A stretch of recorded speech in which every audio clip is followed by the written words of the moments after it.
Aintree's Grand National gods are both angels and devils. Bounteously kind one minute, they can be randomly ruthless the next. Days of wonder are paid for by afternoons of woe, and though marvels dominate the stage, misery and mayhem still lurk ever threatening in the wings.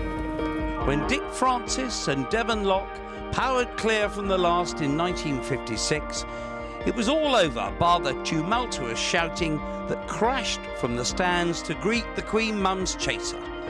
But then came the most sickening sprawl in sporting history as disaster slid the stiletto into triumph.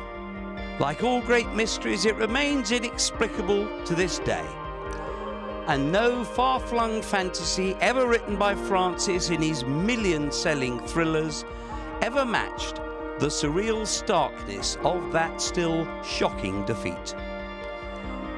In 1967, the sky fell in not on one horse, but on every runner bar the no-hoper Foinaven. At the routine 23rd fence, a loose horse caused total melee, and chaos reigned as never before in the race's history. Coming from miles back in his home parish of Slowsville, Foinaven, steered wide by John Buckingham, jumped the fence to the outside and was away free as a bird and no easier to catch. Those 17 eventually set off in rag, tag and bobtail pursuit.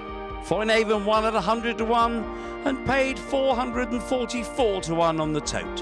The 23rd fence now carries his name, and Foinaven is part of Grand National folk and freak lore. There is a false start. There is a false start. In 1993, the high drama of the National was melted down to sorry farce. After the 39 runners had been recalled following a false start, they were let go again. But it was another cock-up, and the recall flags were waved once more, but to no avail. And they're being recalled. They're being recalled. 30 of the field were off and racing. Television viewers knew they were watching a race with no purpose. After a circuit, many were pulled up, but this was a sporting mess of scarce believable proportions. We have absolute chaos here as they head down towards the next, and now a flag marshal is trying to assure them that they do have to pull up. And on the run to the second last, a sad-sounding Peter O'Sullivan gave voice to the thoughts of millions. Well, this is one of the greatest disasters in the history of the National. John White and S&S won the race that should never have taken place, but the cup of victory contained only dregs, a bitter mix of utter disbelief and enduring disappointment. But this is the race that gives ever more than it takes away. And the 1981 National would have been the stuff of heroic fable had it not been so gloriously real. Bob Champion had outflanked the Reaper and beaten Cancer, and had been promised the ride on Aldeniti, who had 3 times overcome injuries that would have ended most careers.